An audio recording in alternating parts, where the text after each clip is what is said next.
हिमानी एक ऐसी परी थी जो आसमान की सबसे ऊंची चोटी पर बसे एक छोटे से बादल महल में रहती थी। ये महल कोई साधारण महल नहीं था। ये बादलों के मुलायम सफेद टुकड़ों से बना था, जो सूरज की किरणों में हीरे की तरह चमकता और चांद की रोशनी में चांदी सा दमकता। हिमानी की आंखें तारों की तरह टिमटिमाती थी और उसके पंख इंद्रधनुष के सातों रंगों से सजे थे, जो हल्की हवा में लहराते हुए जादुई चमक बिखेरते। लेकिन हिमानी का असली जादू उसकी रचनात्मकता थी।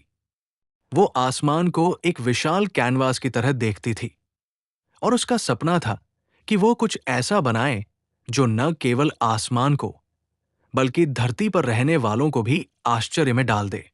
एक सुबह जब सूरज ने अपनी पहली किरणें आसमान पर बिखेरी, हिमानी अपने बादल महल की सबसे ऊंची खिड़की पर खड़ी थी। उसने देखा कि सूर्योदय के समय बादल गुलाबी, नारंगी और सुनहरे रंगों में रंग गए थे। ये रंग इतने जीवंत और जीवित थे कि हिमानी का मन मचल उठा। उसने सोचा, क्यों न इन रंगों को उधार लिया जाए। मैं इनसे ऐसे कपड़े बनाऊंगी जो आसमान में तारों की तरह चमके, जैसे दिन के उजाले में सितारे नाच रहे हों। ये विचार उसके मन में एक चिंगारी की तरह कौंधा और उसने तुरंत काम शुरू करने का फैसला किया।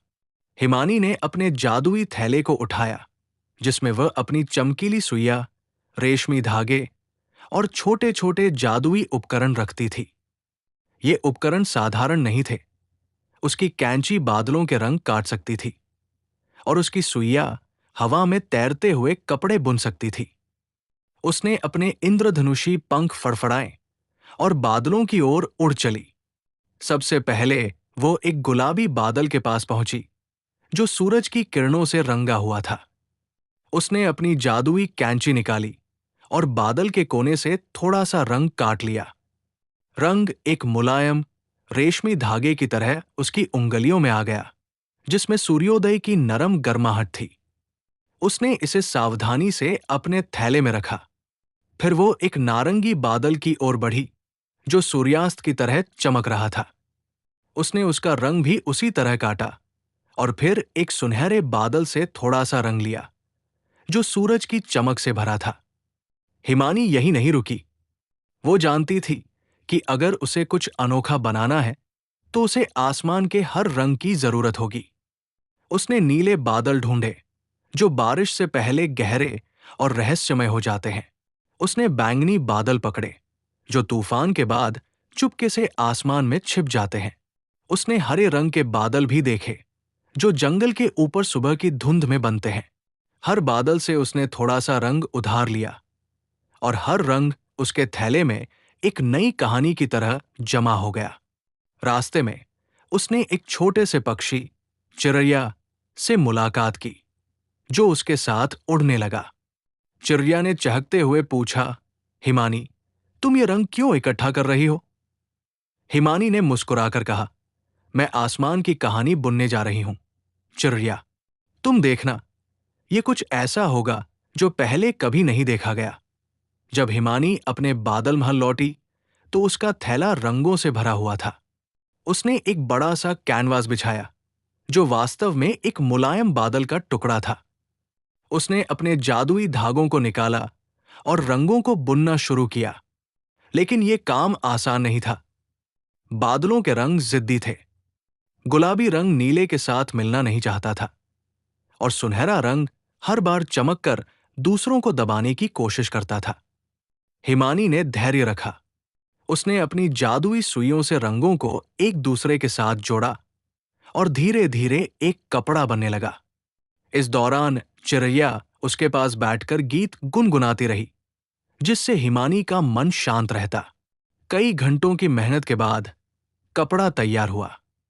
ये इतना हल्का था कि हवा में तैर सकता था और इतना चमकीला कि सूरज की रोशनी में भी अपनी चमक नहीं खोता था।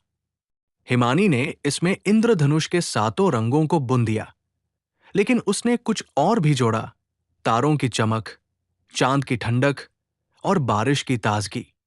जब वो इस कपड़े को लेकर आसमान में उड़ी तो सारा संसार रुककर उसे देखने लगा। पक्षी अपने गीत भूल गए, हवा थम सी गई और धरती पर लोग आश्चर्य से ऊपर देखने लगे। हिमानी का कपड़ा आसमान में एक जीवंत इंद्रधनुष की तरह चमक रहा था, जिसमें गुलाबी रंग सूर्योदय की आशा, नीला रंग समुद्र की गहराई और सुनहरा रंग सूरज की गर्मी की कहानी कह रहा था। चिरैया ने चहकते हुए कहा, हिमानी, तुमने आसमान को और सुंदर बना दिया। लेकिन हिमानी का काम अभी पूरा नहीं हुआ था। उसने सोचा, ये कपड़ा केवल मेरे लिए नहीं है, ये आसमान की कहानी है और इसे सबके साथ बांटना चाहिए। उसने अपने जादुई थैले से और रंग निकाले और नए नए डिजाइन बनाना शुरू किया। उसने एक पोशाक बनाई जो बारिश के बाद की ताजगी को दर्शाती थी।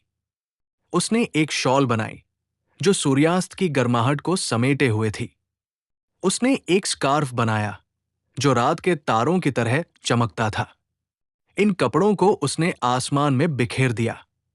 कुछ कपड़े बादलों पर तैरने लगे, कुछ हवा के साथ धरती की ओर चले गए।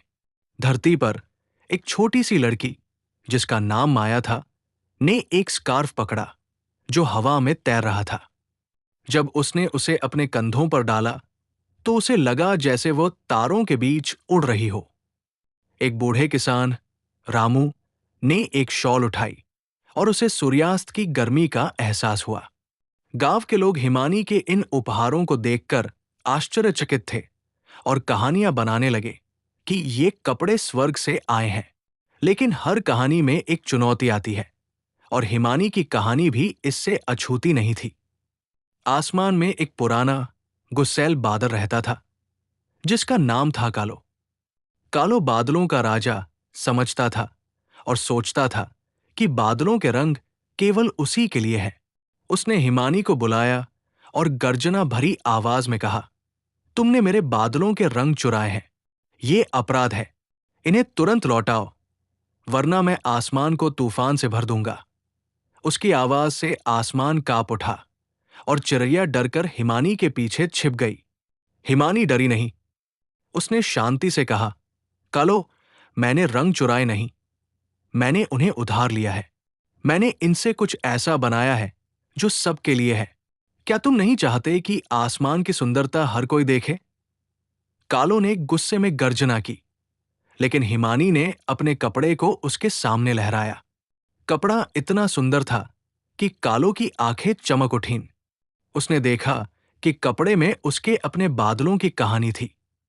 तूफान की गहराई, बिजली की चमक और बारिश की ठंडक। कालो का गुस्सा धीरे धीरे कम हुआ।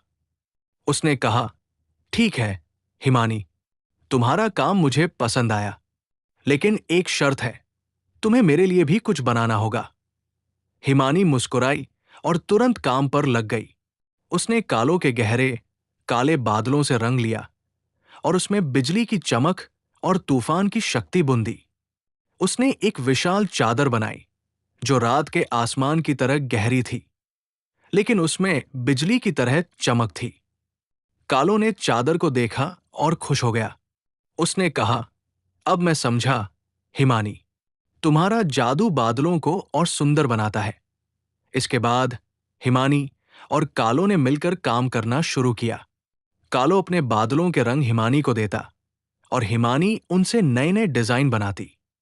चिरैया भी उनकी मदद करती, छोटे छोटे रंगों को इकट्ठा करके हिमानी तक पहुंचाती। धीरे धीरे आसमान एक विशाल कैनवास बन गया, जहां हर दिन नए रंग और डिजाइन चमकते। लोग नीचे से ऊपर देखते और आश्चर्य करते कि आसमान इतना सुंदर कैसे हो गया। कुछ लोग कहते कि ये हिमानी का जादू है, तो कुछ कहते कि ये बादलों की कहानी है। हिमानी अपने बादल महल में वापस लौटी, लेकिन उसका काम कभी खत्म नहीं हुआ। हर दिन वो नए रंग उधार लेती, नए डिजाइन बनाती और आसमान को और सुंदर बनाती। उसने सीखा कि सुंदरता तब और बढ़ती है जब उसे बांटा जाए।